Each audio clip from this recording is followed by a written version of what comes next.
So shouldn't we expect far greater glory under the new way now that the Holy Spirit is giving life? If the old way, which brings condemnation, was glorious, how much more glorious is the new way which makes us right with God? In fact, that first glory was not glorious at all compared to the overwhelming glory of the new way.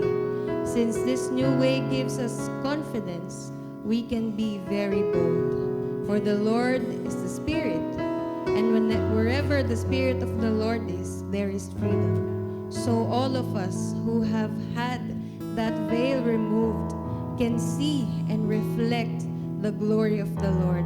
And the Lord, who is the Spirit, makes us more and more like Him as we are changed into His glorious image. Hallelujah. Sa ating nakakilala sa Panginoon, sa atin na nabuksan into the new way, na lead into the new way, i-aim natin to reflect His gloriousness, His glory in our lives. Hallelujah. Hallelujah. Panginoon, You are glorious, O God. And we are here to worship You. Hallelujah. Praise You, Lord. Hallelujah. Worship You, Lord. You are the first. You go before. You are the last. Lord, You're the uncle. Your name's in lights for all to see. The starry host declare Your glory. Glory in the highest. Glory in the highest. Lord, glory in the highest.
Hallelujah.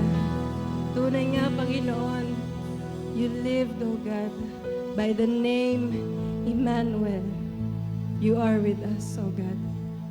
And you're always with us, O God. You stayed with us, O God. Di ka man namin, Panginoon, nakita nung ikaw ay nabubuhay dito sa lupa. Pero Lord, you never left us, O God. Thousands years ay lumipat sa Panginoon, pero ikaw ay nandyan pa din, O God. Hallelujah. Patuloy mong pinapakita sa amin ang iyong gloriousness, O God. I thank you, God. And you deserve the highest praise, O God. You deserve the highest praise, O Lord. Hallelujah. You deserve the highest praise, O God. Hallelujah. We praise you, Lord.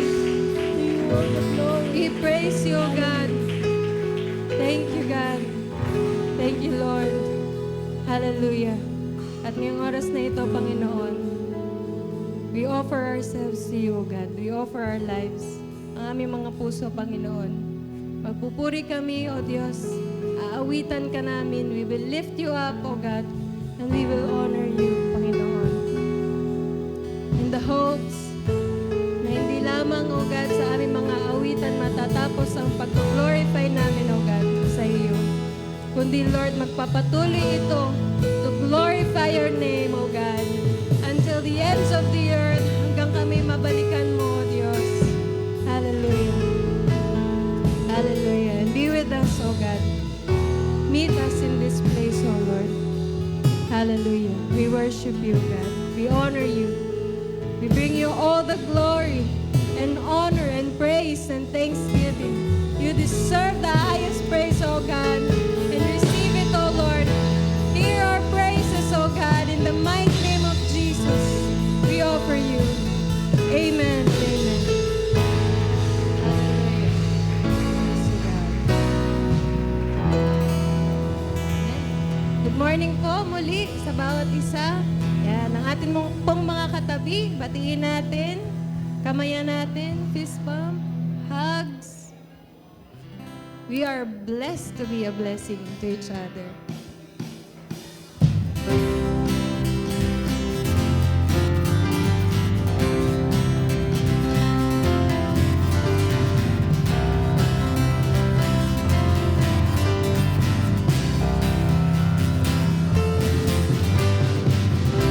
I will enter your house with thanksgiving. I will sing of your goodness to me. For my heart is eternally grateful. I am blessed abundantly. You have given me life in all its fullness, and joy no words can describe. But I know it's for more than me, it's for those you sent me to reach. I am blessed. I'm blessed to be a blessing.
Him all the praise that you deserve. Hallelujah. Yes, God. We lift you up, oh Lord. Praise you, God. Hallelujah. Who is like you, oh Lord? God of heaven, God of earth. There is none who compares to your majesty and love. From the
deserve to be praised, oh God. Hallelujah. And we will join the angels, oh God.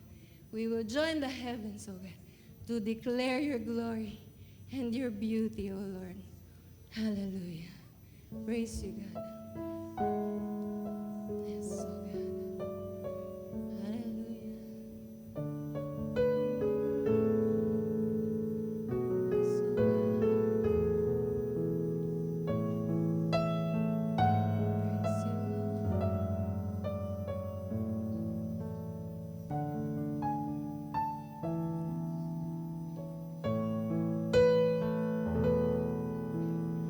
Holy, holy.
This is Christ Charismatic Fellowship International Incorporated, Sunday Service Online.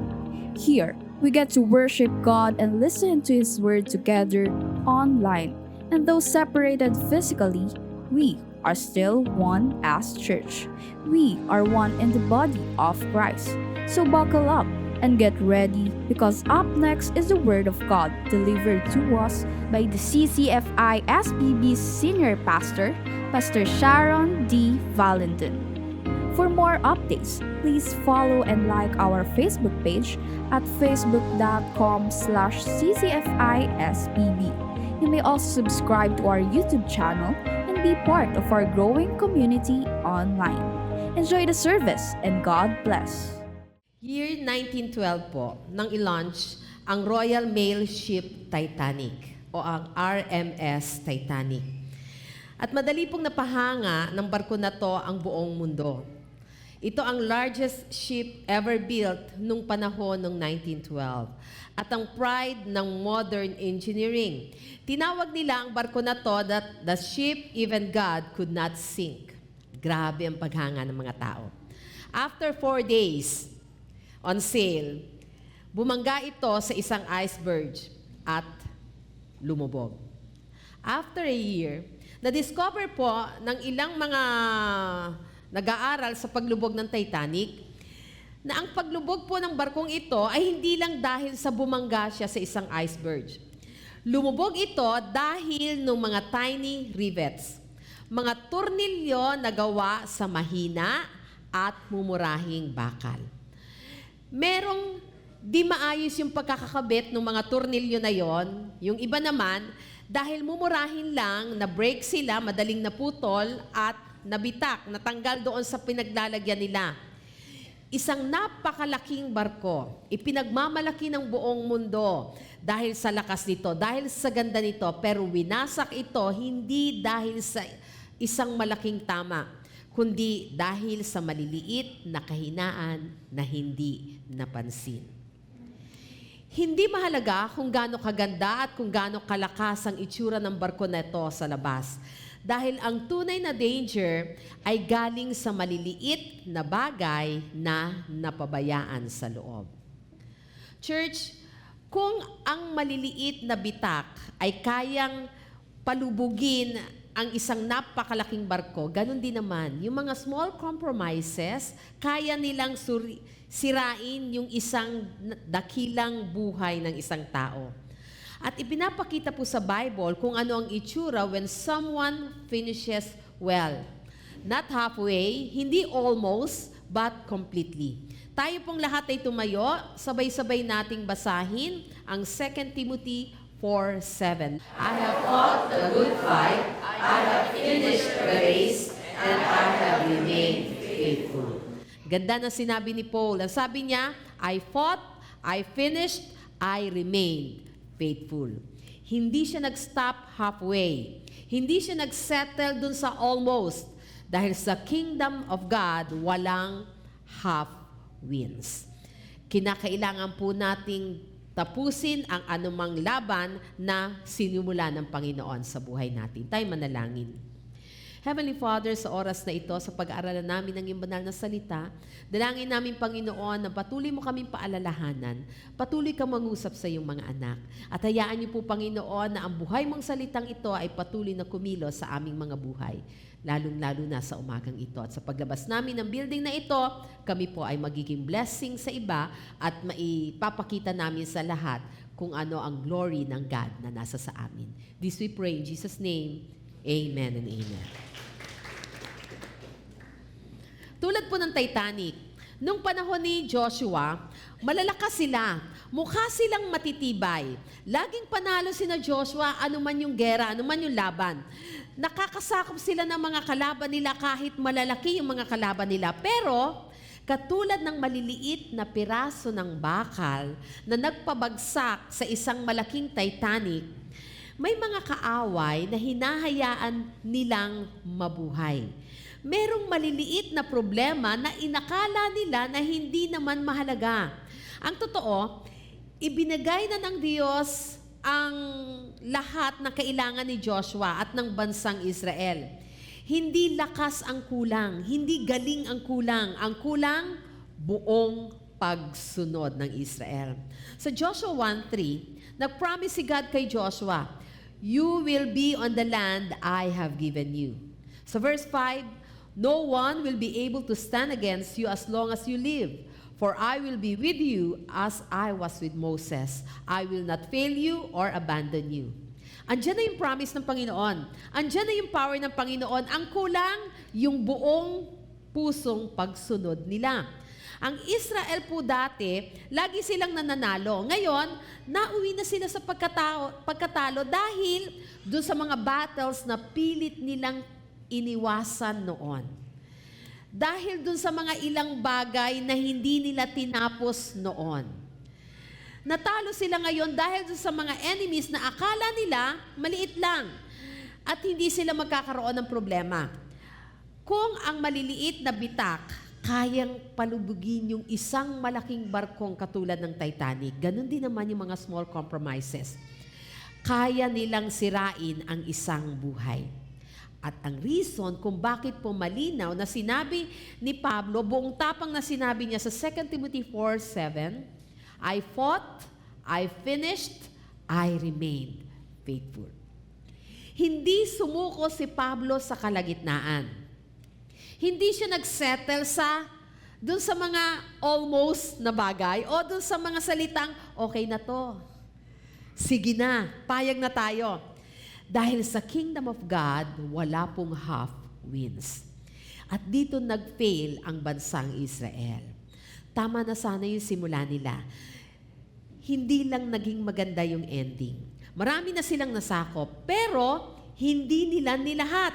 Sa verse 1, nung nagkakaedad na si Joshua, sabi ng Panginoon sa Joshua 13 verse 1, "Much land remains to be conquered."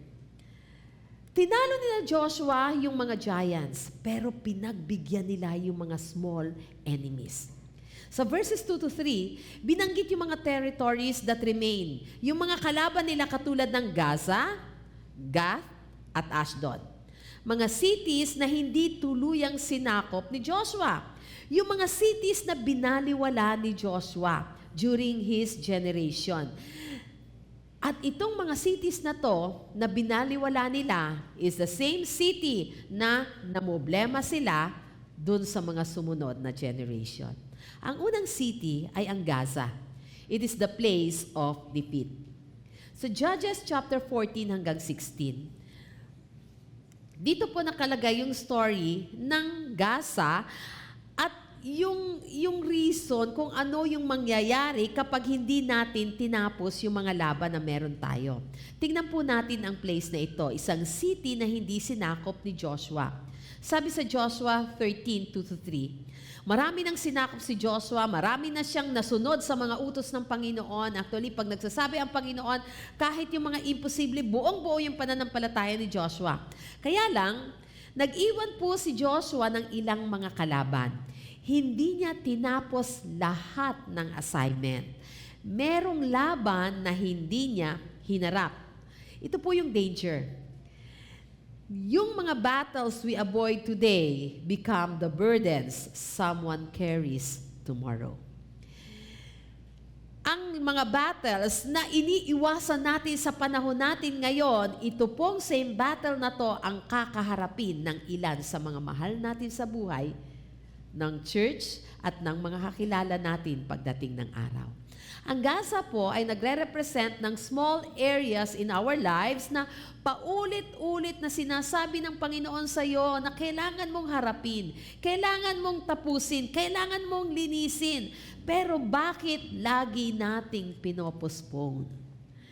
Hindi naman malaki, pero hindi natin maisuko sa Panginoon. Ang Gaza po ay nagre-represent ng mga small compromises. Ano to? Small lies. White lie lang naman po. Kaya okay na ito.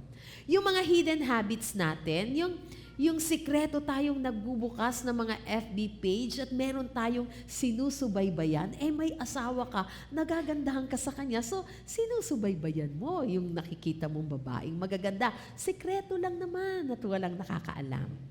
Yung mga sikretong chats, yung mga secret spending, yung mga sikretong pag-inom ng wine, sasabihin natin, gamot naman po, sabi naman sa Bible, gawing gamot. Hanggang sa ikaw ay naginang maglalasing. Di ba?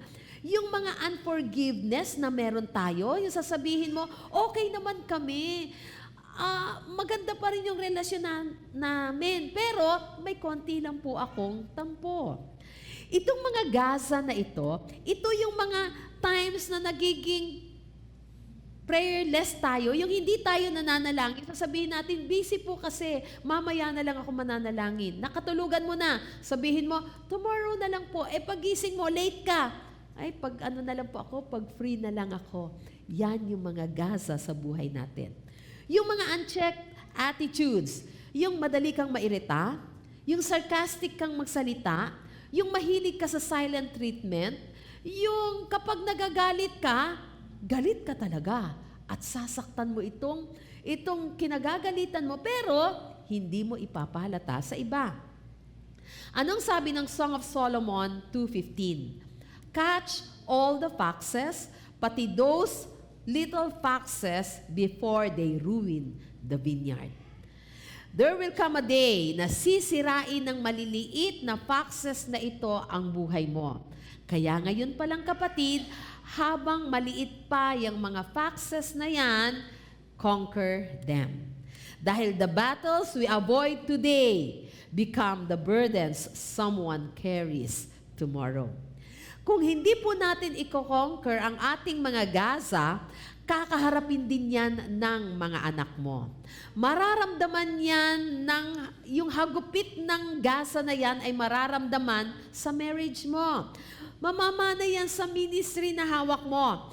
Dahil yung mga unfinished obedience mo ngayon, kapatid, magiging sakit ng ulo mo yan bukas.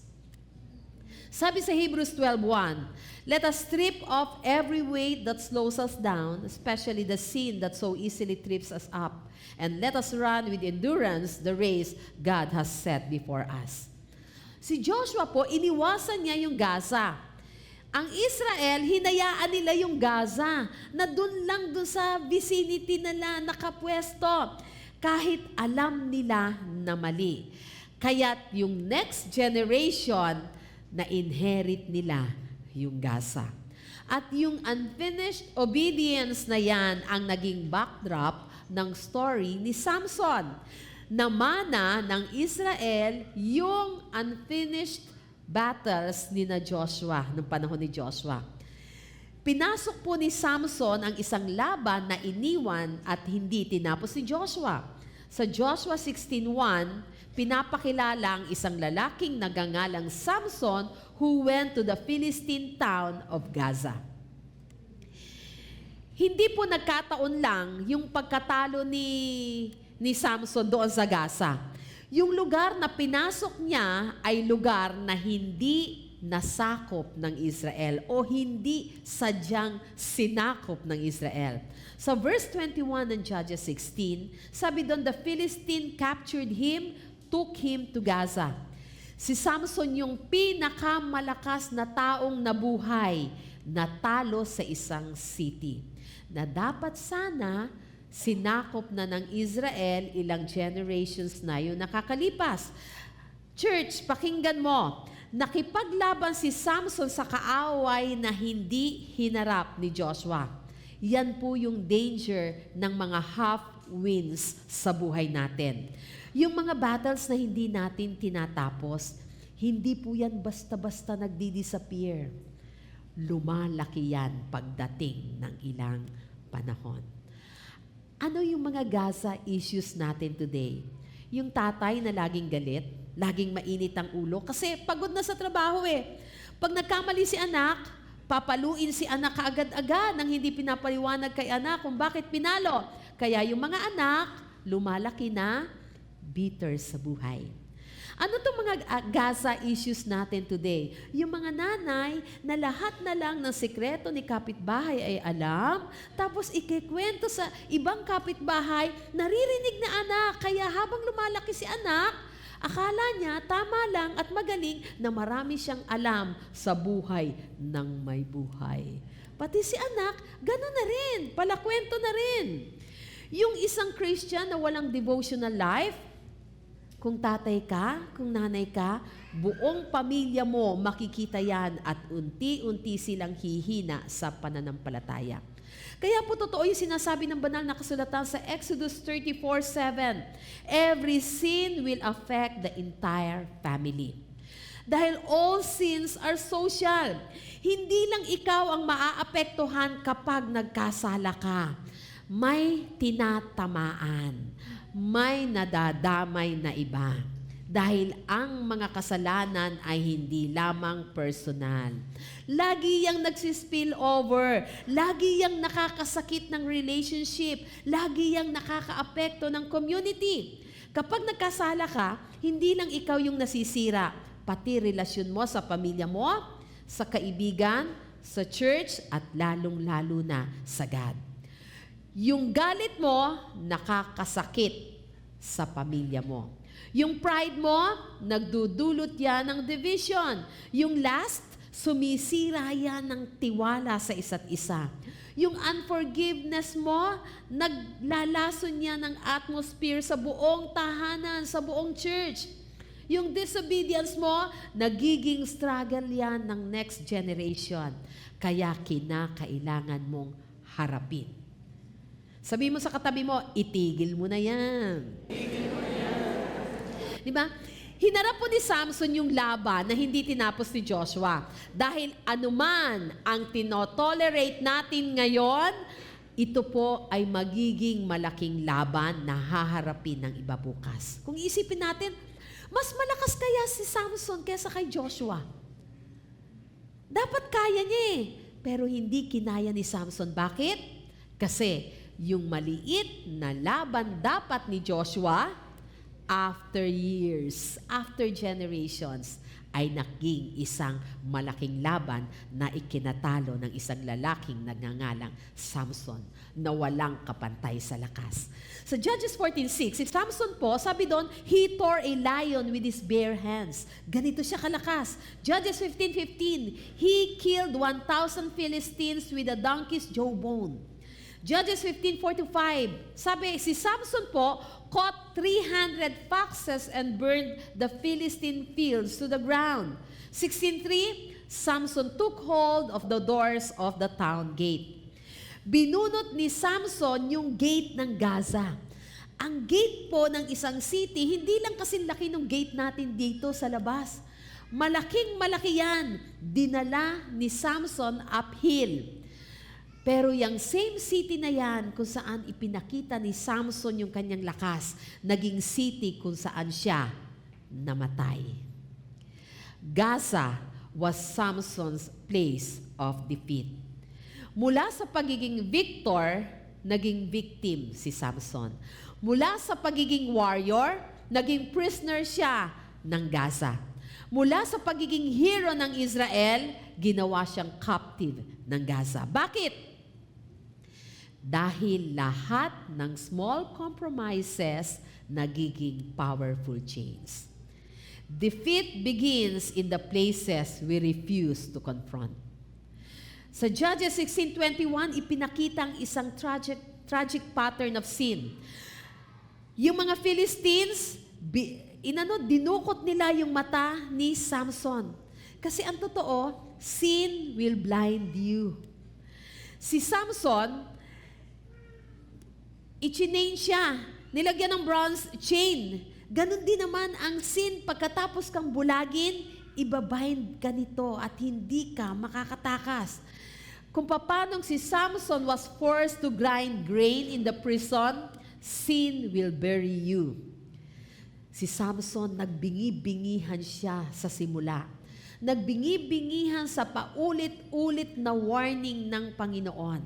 Nagbingi-bingihan sa mga boundaries na ilang beses nang sinuway ni Samson. Nagbingi-bingihan sa mga bawat bagay na hindi dapat niyang tinotolerate o pinapalampas. hanggang sa tuluyan ng umalis ang anointing ng Panginoon at siya ay nabihag na ng kaaway. Ang Gaza po, ito ang nire-represent. Hindi ka ligtas kahit malakas ka. Dahil unti-unti kang papatayin ng pagko-compromise mo. Ang isang Kristiyano maaaring gifted pero careless. Ang isang Kristiyano pwedeng maging anointed pero minsan distracted. Ang isang Kristiyano maaaring strong publicly pero mahina kapag nag-iisa na. Marami sa mga strong leaders natin, mga kilala nating mga leaders ang ibinagsak ng mga small addictions. Binagsak ng mga small lies. Mga faithful church workers na sinisira ng mga hidden offense na meron sila. Isang talented Christian, unti-unting nagiging tamad. Tingnan mo nga yung katabi mo. Sabi mo sa kanya, sana hindi ikaw yon. Diba? Mga Kristiyano na unti-unti napapansin mo, bakit payabang to ng payabang? Parang lumalakas yung hangin habang dumadaan ang mga araw. Isang Kristiyano na masyadong self-reliant na, masyado ng tiwala na sa sarili niya, akala mo kung sinong magaling. 1 Corinthians 10:12 says, if you think you are standing strong, be careful not to fall. Dahil totoo po ang principle that defeat begins in the places we refuse to confront. At yan ang lesson ng Gaza. Kung tinapos lang sana ni Joshua ang laban niya sa Gaza, wala sanang bibihag kay Samson. Ang Gaza po ay nagtuturo sa atin na ang hindi lubusang pagsunod ang bibihag sa iyo bukas. Lahat ng kalaban, lahat ng kasalanan na pinagbibigyan mo ngayon, sila ang magpapahirap sa iyo bukas.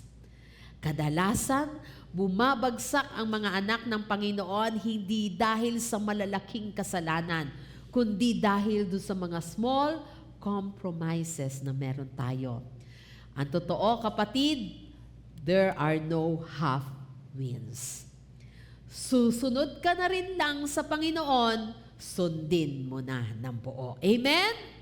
Sabihin mo sa katabi mo, buo pag sumunod. Buo pag sumunod. Tingnan naman natin yung Gath. It is a place of defiance. Sa 1 Samuel 17, sa verse 4, ini-introduce tayo sa isang Philistine champion na nagangalang Goliath. Before po natin pag-usapan si Goliath, before na makita ng mga Israelita ang isang Goliath standing on the hillside, bago pa man manginig at matakot ang mga Israelita, balikan natin si Joshua. Sa Joshua 13:2-3. Ang Gath po ay isang unfinished business ni Joshua. Gath was left unconquered. Pinagpaliban niya at nung matanda na siya, hindi na niya kayang lumaban. Bakit? Dahil sa tingin ni Joshua, ang Gath po ay maliit lang na enemy. Kaya hindi pinansin ni Joshua. Akala niya, kayang-kaya yan. Yung tiny threat nung panahon ni Joshua, naging isang towering giant sa panahon ni David. Dahil ang isang small enemy left alone becomes a big enemy full grown. Dahil maliit, hindi na lang pinansin ni Joshua si Gath. Yung maliit na kalaban ni Joshua na nagngangalang Gath City, yung po ang nagpalaki ng isang halimaw na higanteng pinangalan lang Goliath. Ang Gath po ay naging place of defiance. Lugar kung saan ayaw makinig ng mga tao. Lugar kung saan ang mga Israelite ay naging matigas ang puso, yung palaban ang isipan. Kung saan sinasabi minsan natin sa Panginoon, God, gagawin ko yung paraan ko kasi alam ko na to, sanay na ako. Hindi ko na susundin yung inyo kasi okay naman tong ginagawa ko. O minsan pinipilit natin yung sarili natin, ito ang kalooban mo, Lord. Alam ko ito ang kalooban mo. Na maliwanag na sinasabi sa atin ng Panginoon na hindi niya kalooban. Ang God po, hindi po laging pisikal na lugar. Kadalasan, ito yung posisyon ng ating mga puso, yung pagtanggi natin na pagpapasakop sa ating Diyos. Kahit alam natin na ang Diyos natin ay makapangyarihan, kahit alam natin na ang Diyos natin ay all-knowing, all-powerful, all-present, pero pilit tayong sumusuway sa Kanya. Pilit nating kinakalaban ng Diyos. Yung mga maliliit na ugali, yung maliliit na desisyon natin sa buhay, yung maliliit na yung mga nakasanayan nating gawin, dahil napapabayaan natin, nagiging higante po ito na kinatakutan ng lahat. Kaya sa Hebrews 3:15, sabi doon, today, when you hear His voice, don't harden your hearts. Meron po tayong mga small attitudes na kinakailangan kapag sinabi sa atin ng Panginoon na alisin natin, magbago na tayo, ngayon yung oras para pakinggan natin ang ating Panginoon at huwag na tayong magmatigas. Kasi lalaki siya na isang halimaw na higante pag hindi natin isinuko sa Panginoon. Ano ito? Yung mga comparisons natin, mahilig tayong mag-compare. Kapag nakasanayan po natin yan, di naman kasalanan na mag-compare, pero pag nakasanayan mo yan, nagiging inggit. At yung inggit, nagiging resentment. Nagiging sama ng loob sa atin. Yung resentment na yon, nagiging bitterness. At yung bitterness, nagiging rebellion. Nagsimula lang siya sa simpleng pagko-compare. It always starts small. Maliit lang lagi. Tiny, pero tinotolerate natin. A small enemy left alone, sabi doon, becomes a big enemy full grown. Paglipas ng mga generations, muling nabuhay yung unfinished battle sa Gath. Ang Gath po, kapag pinabayaan mo ang isang bagay, lumalaki itong higante. Ang kayang talunin noon na isang maliit na hukbo sa panahon ni Joshua, ang siyang bumihag sa isang buong hukbo sa panahon ni David. 1 Samuel 17:11, nang marinig nila yung taunting ni Goliath, they were terrified and deeply shaken. Imagine, isang buong nation, takot, nanginginig dahil sa isang lalaki lang. Isang lalaki na hindi sana nag-exist kung ginawa lang ni Joshua lahat ng iniuutos sa kanya ng Panginoon. Yung mga Goliaths po natin, hindi yan lumalaki overnight, but through years of neglect. Yung simpleng pautang o pangungutang o pagpapautang, pareho lang yan. Nagiging higanteng utang yan na dudurog sa'yo pag hindi kayo nagkabayaran. Yung maliit na emotional connections, meron ka ng asawa, maliit lang naman po, happy-happy lang. It's just a simple emotional connection sa iba. Nauuwi yan sa pagtataksil. Yung panandali ang stress eating, sabi natin, stress eating lang po, alam mo ba? Nalalaki yan at magiging gluttony. Yung munting pakikipag-compromise sa business, nauuwi sa corruption. Akala mo, sige, konting lagay lang yan, pero lalaki at lalaki yan. Yung ilang linggo mo lang na hindi pag-church, unti-unti ka nang magbabackslide. Dahil fear grows wherever obedience slows. Pag unti-unti ka nang hindi sumunod, papasukin ng takot, ng kaaway ang puso mo at lalago yan at magiging isang mabigat na kasalanan. Galatians 5:9 says, a little yeast that spreads through the whole batch of dough. Nakakapag-produce po ng giant ang Gath dahil sa pakikipag-compromise ng Israel nung panahon ni Joshua. Yung laban na iniwasan ni na Joshua, naging digmaang bumalik para harapin nila. Sa verse 24 ng 1 Samuel 17, as soon as the Israelite army saw him, they began to run away in fright. At sa battlefield po na ito, unang lumaban at nakilala ng maraming tao ang shepherd boy named David. Sabi niya sa 1 Samuel 17:32, don't worry about this Philistine, I'll go fight him. Si David po, hindi siya intimidated. Si David, wala siyang armor na suot. Si David, wala siyang experience sa laban. Pero si David, meron siyang isang bagay na matagal nang nawala sa Israel. Meron siyang tiwala sa Diyos niya. Meron siyang puso para sa Panginoon. Meron siyang lakas ng loob na galing sa Diyos at tapang na bigay sa kanya ng Panginoon. Si Goliath po, kapag lumaban siya, alam naman natin, sabi doon sa verse 1, siya ay 9 feet tall. Sabi nga ng mga Bible scholars, 9.6 pa. Ganon siya katangkad. Ganon kalaki. Lumalaban si Goliath, hindi lang siya matangkad, kundi yung mga weapons niya nagawa ng tao. Meron siyang helmet, meron siyang coat, meron siyang leg armor, meron siyang javelin, meron siyang shield. Style ng tao, yung gamit ni Goliath. Mananakot siya, naninigaw siya, nanlalait siya, at gamit niya ang wisdom ng tao. Ano yon? Champion sa champion, sabi niya. Ipakita niyo yung champion niyo at ako na champion ng mga Filisteo ang lalaban sa kanya. Pero ibahin natin si David.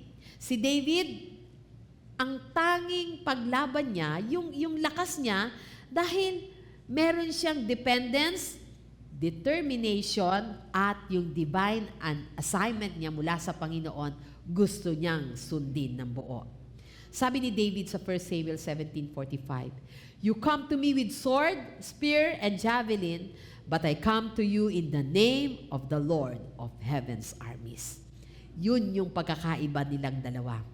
Nilait ni Goliath yung armies of Israel, pero si David, dineclare niya ang glory ng kanyang Diyos. Si Goliath, lakas niya ang panlaban niya. Si David, panlaban niya, pananampalataya niya sa Panginoon.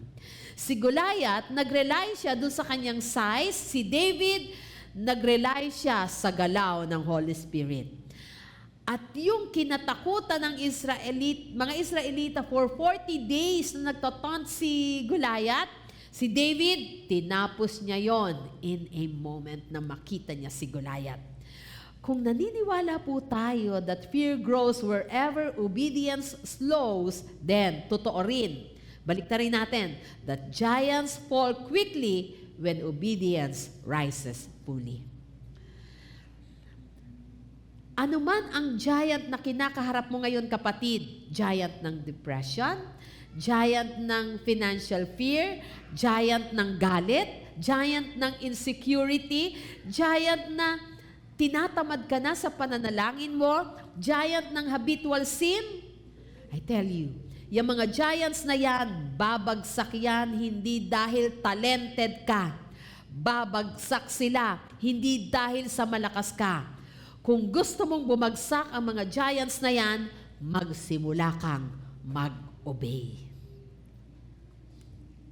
Ang pagsunod po sa God ang susi para magtagumpay sa mga giants sa buhay mo. Kasi ang sabi sa 1 Samuel 17:47, this is not your battle, this is the Lord's battle.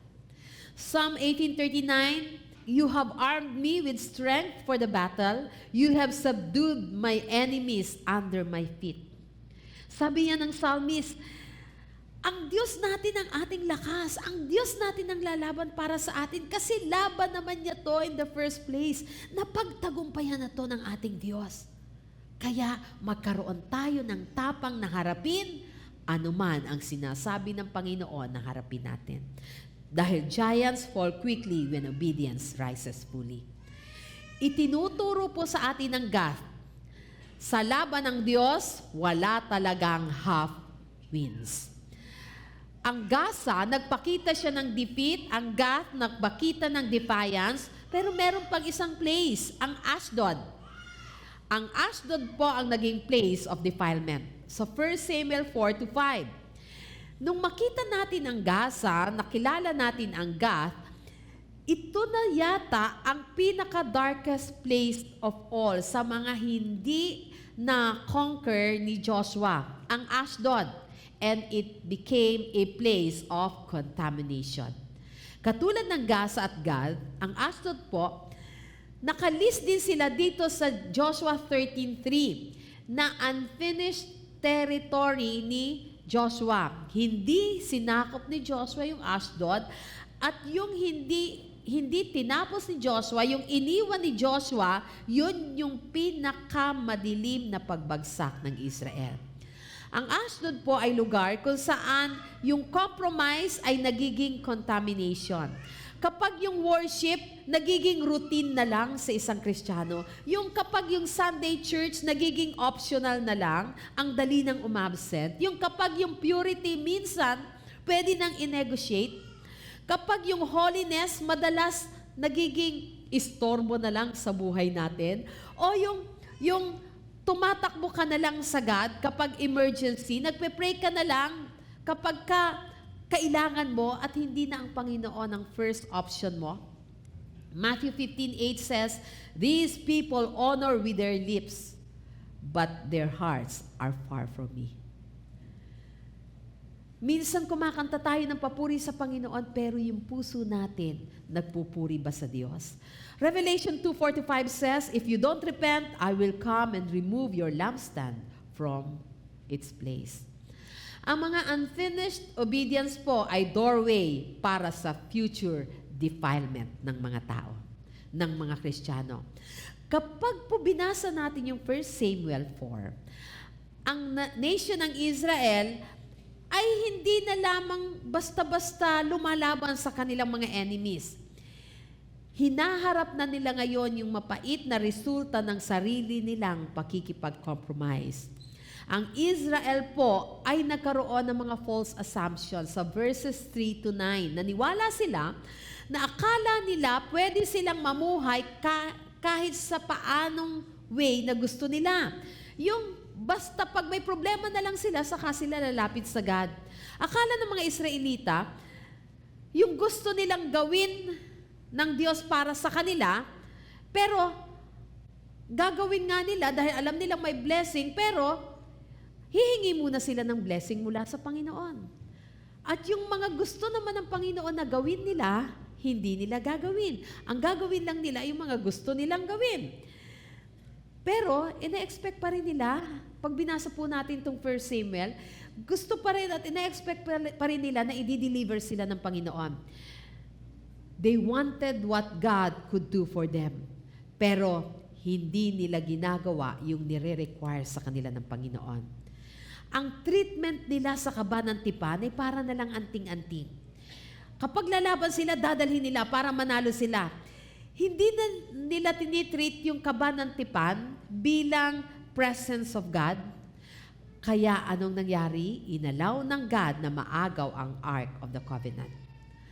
Ang pinaka-sacred object ng Israel, yung symbol ng presence ni God, na agaw ng kaaway. Yung hindi tinapos ni Joshua noon, yung hindi sineryoso ng mga Israelita, at yung mga pinalampas nila, yon ang unti-unting sumira sa kanila. Ito po yung danger ng half-winds sa spiritual life natin. Yung mga believer na nagsasabing, Lord, pagpalain mo naman yung finances ko, pagpalain mo naman yung negosyo ko, pero hindi naman sumusunod sa Panginoon sa pagta-tithes and offering.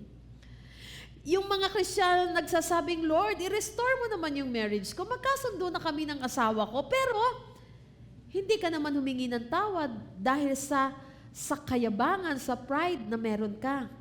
Sa James 1:22, sabi doon, don't just listen to God's word. You must do what it says. Otherwise, you are only fooling yourselves.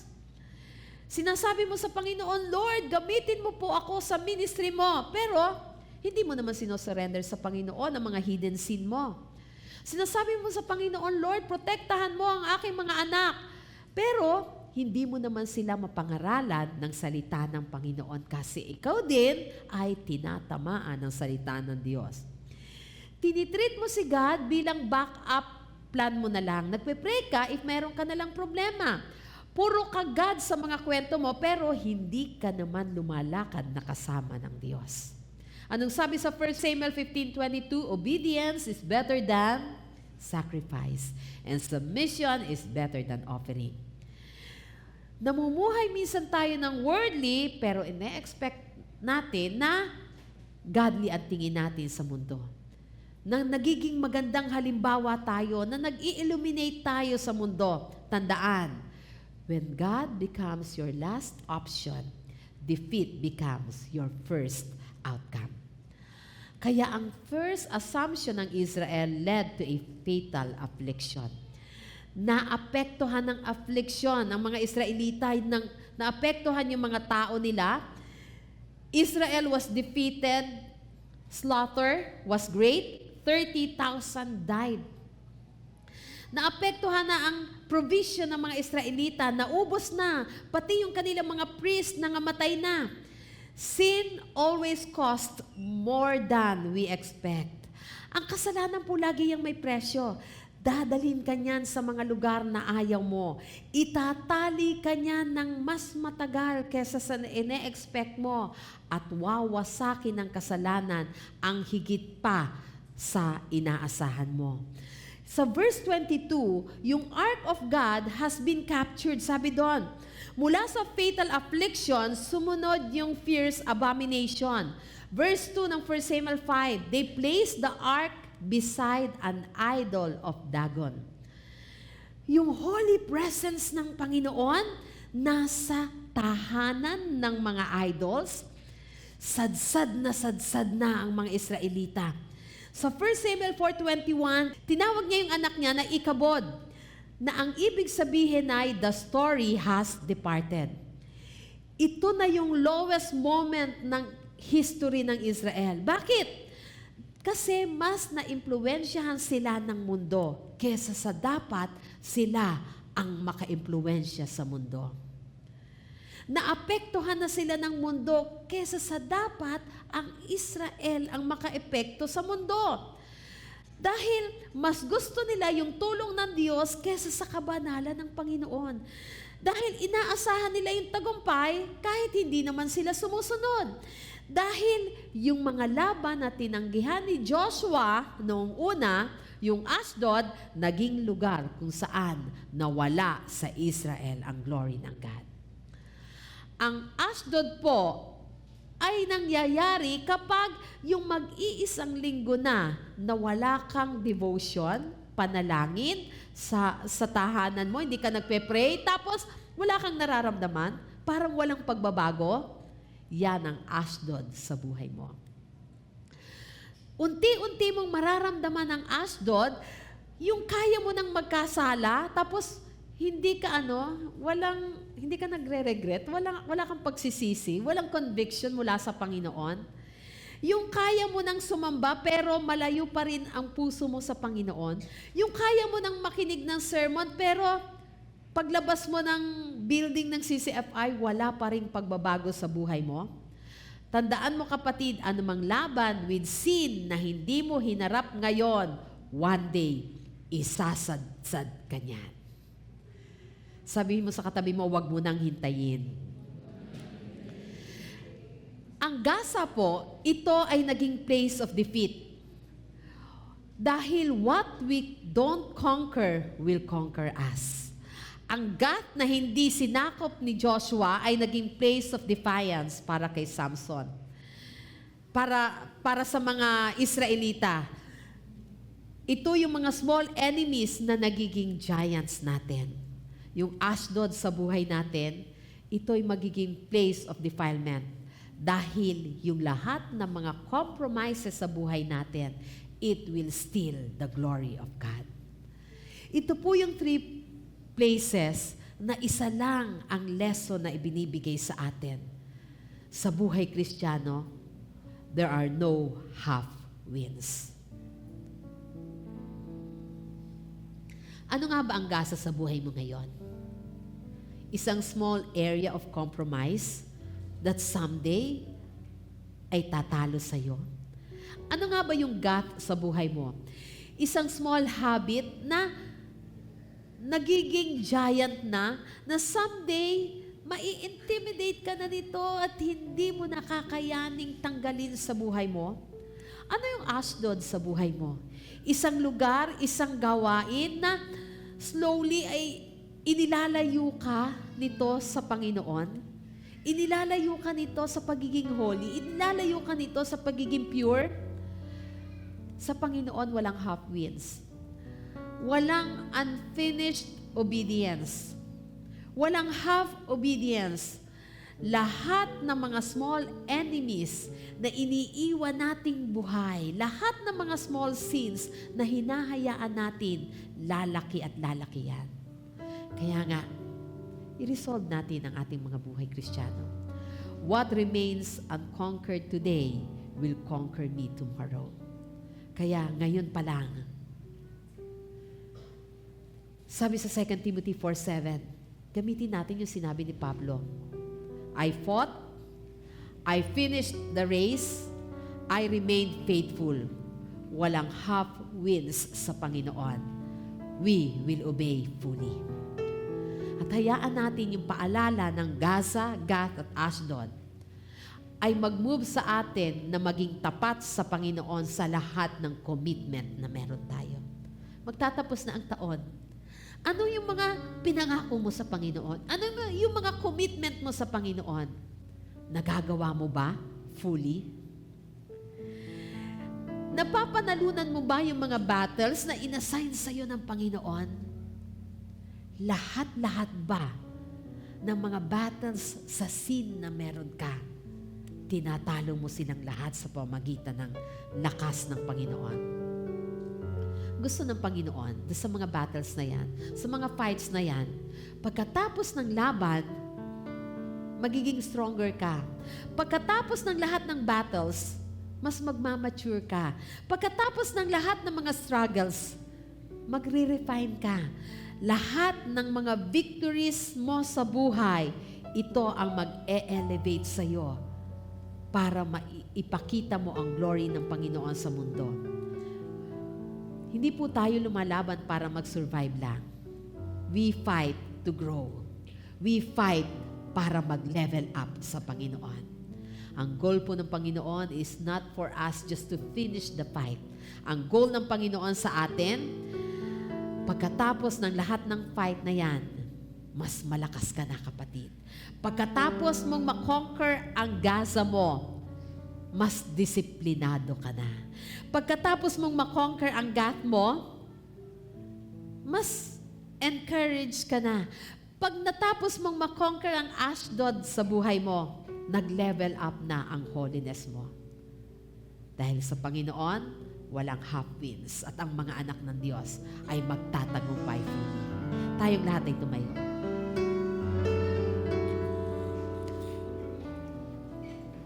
Heavenly Father, pangako namin ngayon, simula ngayon, wala nang half wins na i-offer namin sa iyo. Lahat ng laban, lalabanan namin at tatapusin namin. Wala nang mga half obedience dahil susunod na kami ng totoong-totoo at buong-buo. Wala nang mga small enemies na hahayaan naming mabuhay. Lahat ng mga enemies namin, lahat ng mga sin na to, ay lalabanan namin, all for your glory. At ang Christian life namin, mag-e-elevate. Ang holiness na meron kami, ire-reflect nito ang glory mo. Yung mga sin na meron kami, ngayon pa lang, tatapakan na namin, lalabanan na namin, at magtatagumpay kami, all for your glory. This we pray in Jesus' name. Amen. Amen.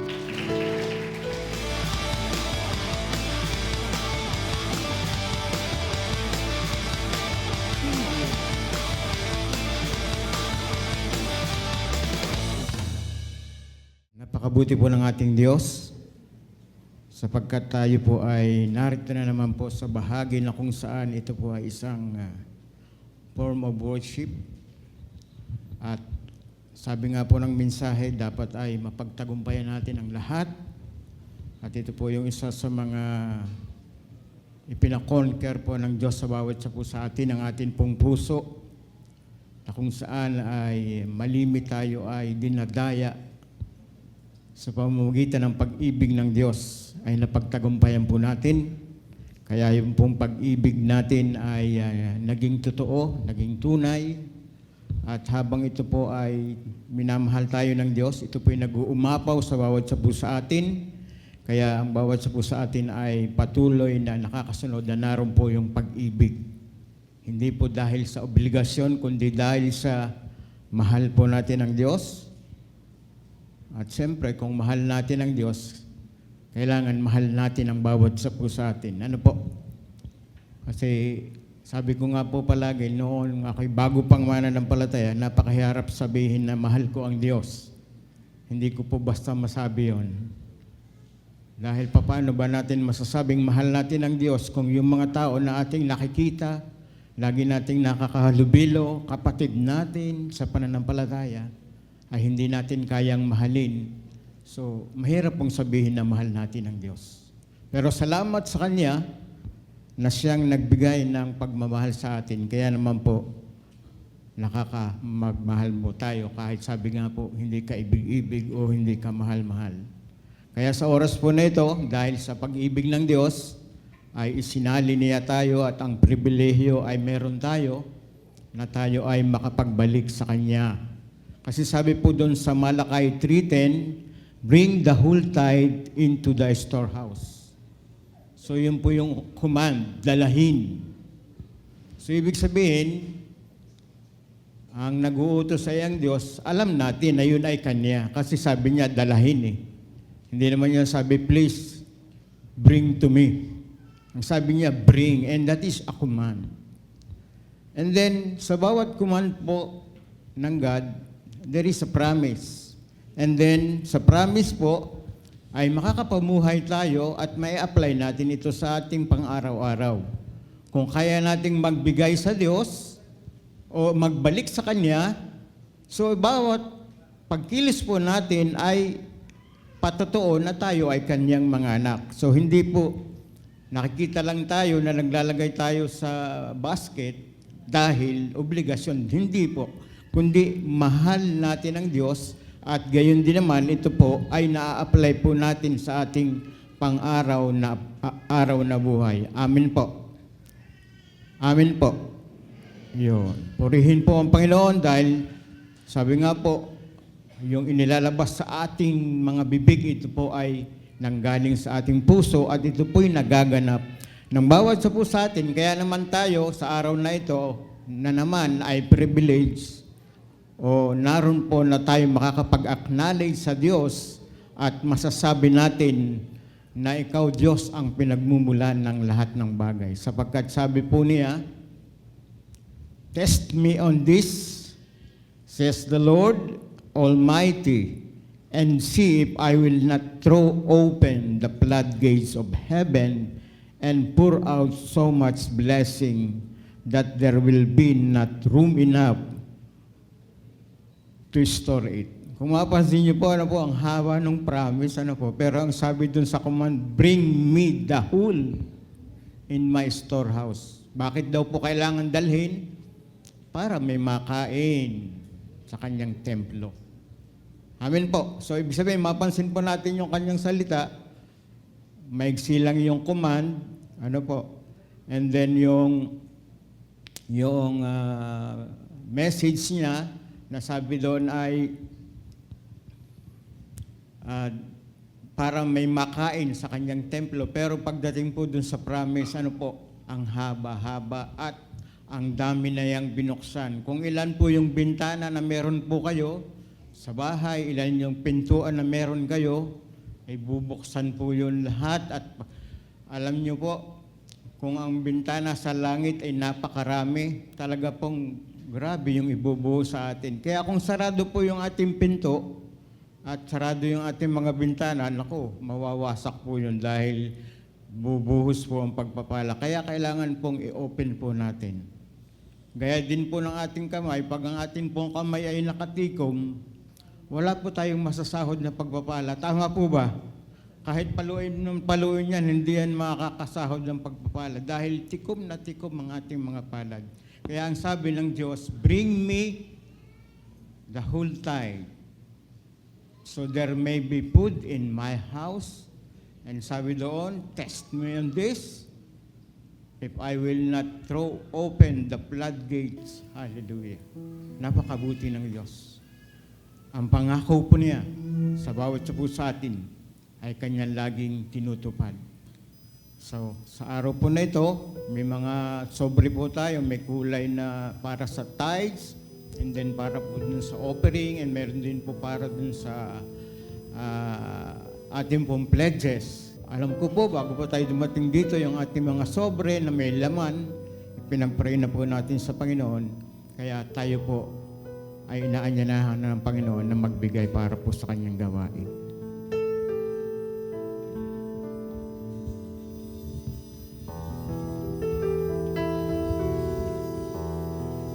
My God shall supply all my needs according to His riches in glory.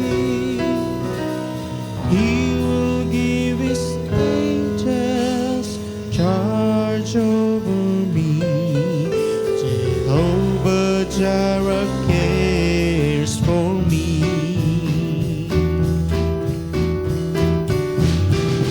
Jehovah Jireh, my provider, His grace is sufficient for me, for me, for me. Jehovah Jireh, my provider, His grace is sufficient for me. My God shall supply all my needs according to His riches in glory. He will give His angels charge over me. Jehovah Jireh cares for me. Jehovah Jireh, my provider, His grace is sufficient for me, for me, for me. Jehovah Jireh, my provider, His grace is sufficient for me. My God shall supply all my needs according to His riches in glory. He will give His angels charge over me. Jehovah Jireh cares for me.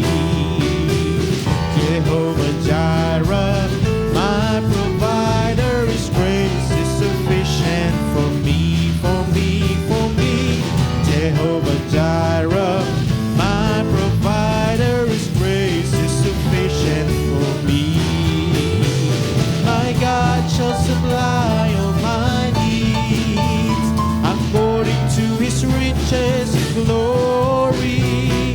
He will give His angels charge over me. Jehovah Jireh cares for me, for me, for me. Jehovah Jireh cares for me, for me, for me. Jehovah Jireh cares for me.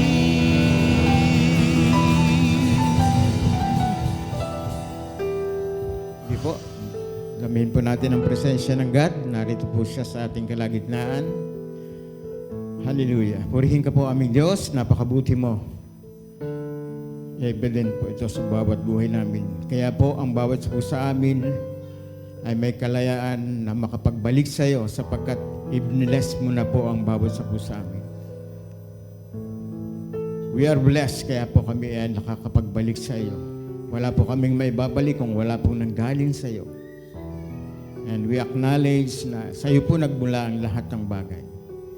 Maging ang aming mga pananalapi, lahat, ang talento, ang trabaho, ang kalakasan, ang karunungan, lahat ay nagbuhat sa iyo.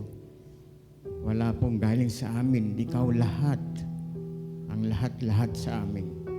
At ikaw rin ang nagbigay ng nasain upang maisagawa namin ang iyong kalooban. Kaya Lord, salamat Sapagkat ikaw ay mabuting Diyos, tapat ka, mahal na mahal mo ang bawat sapu sa amin.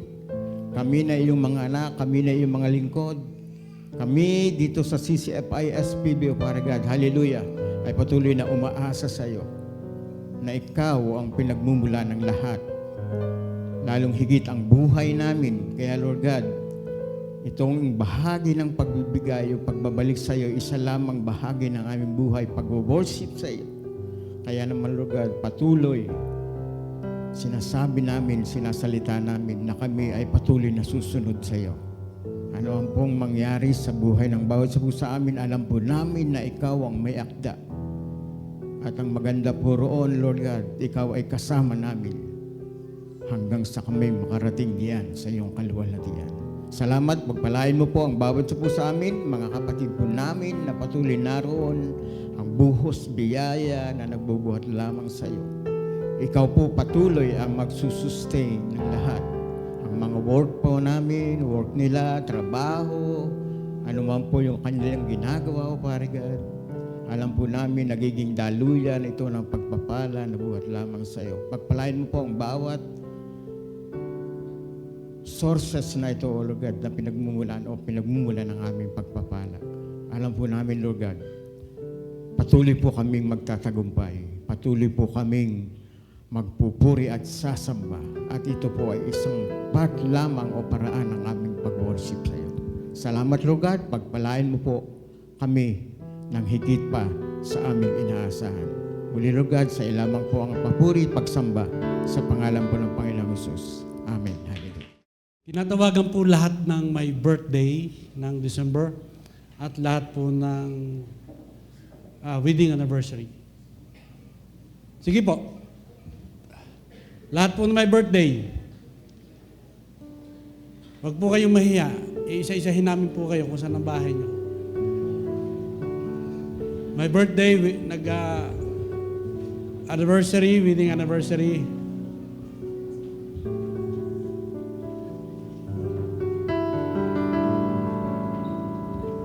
Sige.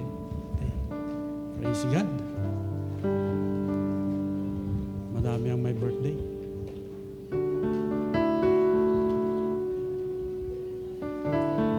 Hallelujah. Praise the Lord.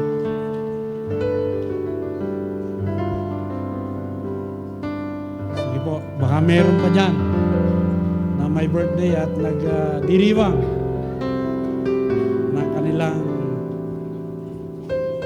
anniversary ng kasal.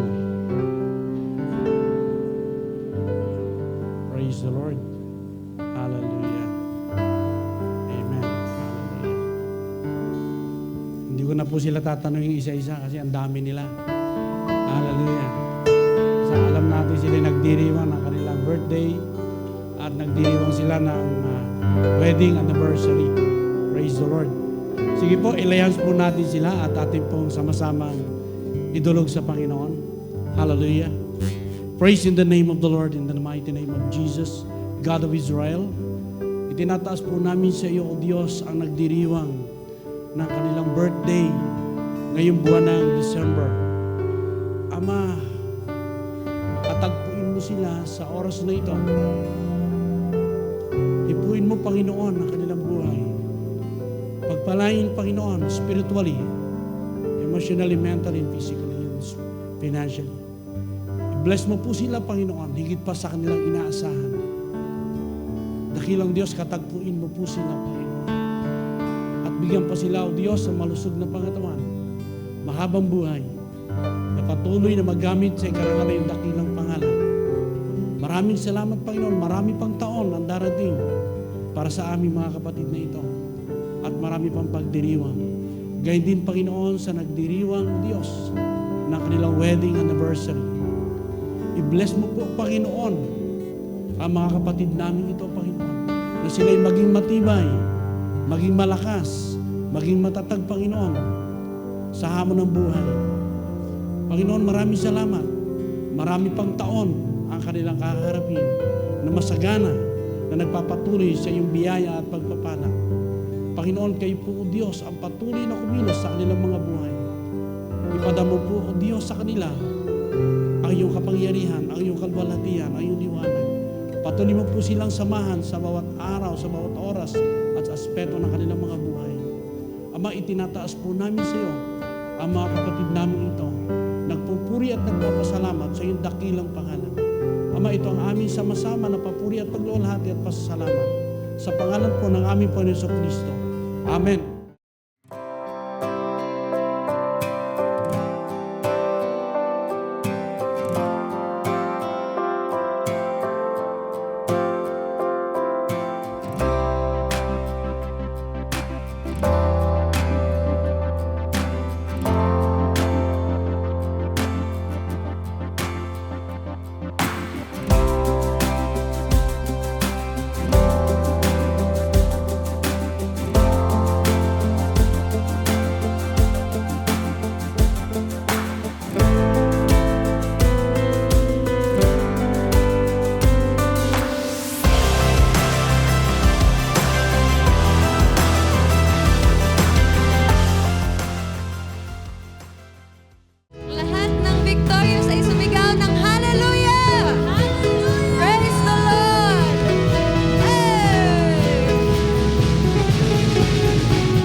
praise you, Jesus. We worship you. We adore you and we thank you, O God. Salamat, Panginoon, sa iyong kabutihan, Panginoon. Salamat, Panginoon, sa presensya mo, Panginoon, na damang-dama namin na nasa aming kalagitnaan, O God. Thank you, O God, dahil kasama ka namin, O God. At sa aming pagpupuri, Panginoon, alam namin, Panginoon, na ikaw, Panginoon, lamang ang aming pinapupurihan. Ikaw lamang ang aming sinasamba, Panginoon. At nawa ikay aming napangiti sa araw na ito, Panginoon. Praise the Lord. Praise you, Jesus. Hallelujah, hallelujah, hallelujah. Salamat, Panginoon, sa napakagandang reminder, Panginoon, sa iyong salita, Panginoon, na dinala po sa amin sa araw na ito, God. Lord, nawa, Panginoon, patuloy nga po namin mai-surrender sa inyo ang aming mga Gaza, ang aming mga Gat, ang aming mga Ashdod, O God. Na Lord, patuloy at patuloy na buong buo ay aming iniaalay ang aming pagsunod sa iyo, Panginoon. Buong buo, Panginoon, ay kaya naming maibigay sa iyo ang aming mga buhay. Kaya Lord, for this week, O God, patuloy naming itinataas sa iyo ang aming mga buong pagkatao, Panginoon. Our bodies, O God, our minds, our hearts, O God, our spirit, O God, ay nawa maging isang buo at punong-punong papurit, pagsamba, Panginoon, alay para sa iyo, Panginoon. Kaya Lord, patuloy mo kaming tulungan na sumunod sa iyong layunin. Tulungan, O God, na mapagtagumpayan ang anumang ibinabato sa amin ng kaaway, Panginoon. And teach us, O God, to be obedient, O God, all the time, O God. At patuloy na i-prioritize na ikaw lamang ang i-glorify sa aming mga buhay. Thank you, Lord, sa araw na ito, Panginoon. Salamat sa pag-ibig. Salamat, Panginoon, sa kasiglahan, Panginoon. Salamat sa kapayapaan. Thank you, O God. Dahil, Lord, alam namin, O God, na hindi mo kami iniiwanan, O God. Patuloy po namin itinataas sa inyo ang aming pong pastora na nagdala ng iyong salita, Panginoon. Continue to bless her financially, emotionally, mentally, spiritually, and physically. And may you be glorified patuloy at patuloy sa kanyang buhay, Panginoon. Kalakasan sa kanyang paghahayo, sa kanyang pong mga ministries, O God. At patuloy, Lord, na ikaw, Panginoon, ang sumama sa kanya, ang anointing mo, Panginoon, ang patuloy na sumama kanya, Panginoon.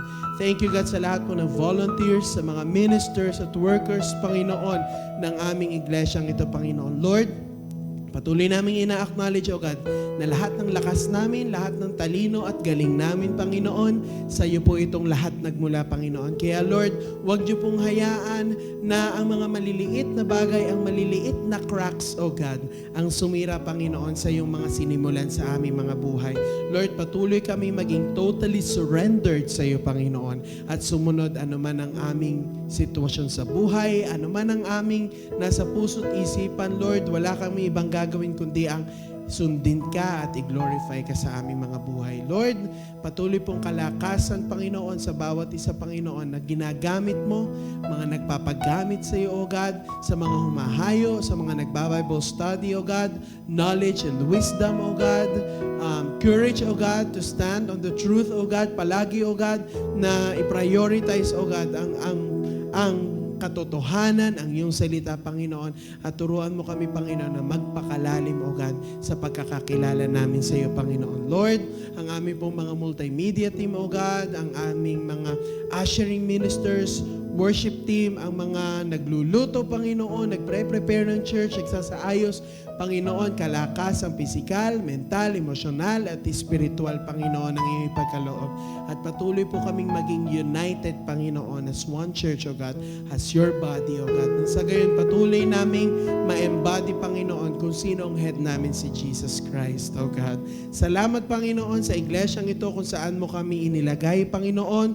Lord, alam namin nandito kami hindi lang para maging tagaupo, O God, pero meron kang purpose sa bawat isa sa amin, O God. Kaya Lord, patuloy mong i-reveal sa bawat isa, O God, ang iyo pong pagkakatawag, patuloy niyo pong i-reveal sa bawat isa, Panginoon, ang kung paano mo kaming nais gamitin. At sa lahat, Panginoon, ng aming ginagawa sa trabaho, sa school, sa aming tahanan, Panginoon, palagi naming i-grab ang opportunity, O God, na ang lahat ay makita namin as ministry, O God, as an opportunity to bless the name of the Lord.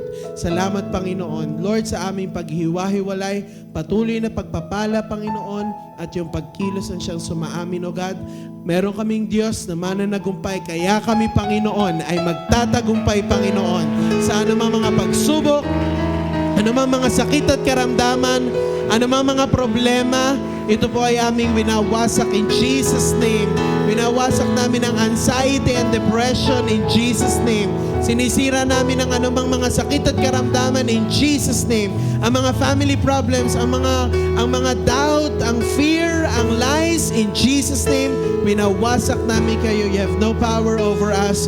And we have Jesus Christ, a victorious one, living in us. Kaya, Panginoon, salamat, Panginoon. At amin pong i-embrace ang identity namin sa iyo that we are victorious, we are righteous, we are made righteous through the blood of Jesus Christ. Mga kapatid, anak tayo ng ating Diyos amang nasa langit, and we are part of this family. We can come to Him with confidence. Ano man ang iyong naisin, ano man ang prayer mo, na matagal mo nang hinihingi, ilapit mo yan sa Panginoon sa oras na ito.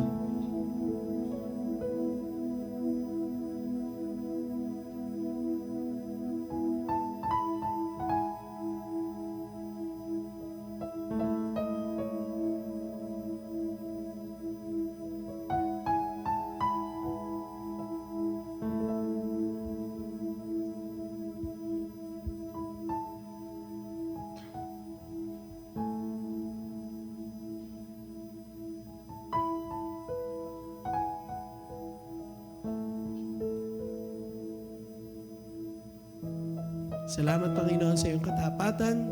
Salamat sa iyong katugunan, Panginoon. Lord, hindi man laging ang katugunan mo ay yung aming ninanais at ina-expect. Pero Lord, ang mahalaga ay sigurado kami na lahat ng inaalaw mo na mangyari sa aming buhay, O God, ay naaayon sa iyong kalooban. At wala kang anumang kalooban, Panginoon, na ikapapahamak namin, O God. You are love, you are good, O God. Kaya, Panginoon, patuloy namin pangahawakan ang iyong kabutihan, ang iyong awa at habag, ang iyong pag-ibig. Mga kapatid, itaas natin ang ating kamay sa Panginoon. And may the favor and the love of the Father be evident in your life. The grace and salvation stay with you through Christ Jesus. The baptism and the guidance of the Holy Ghost rest upon you so that you can live with peace with one another and wait for the coming back of our Lord Jesus Christ with eternal confidence. Be blessed and be a blessing. All this we claim and pray in the name of the Father and of the Son and of the Holy Spirit. And all God's children say, Amen.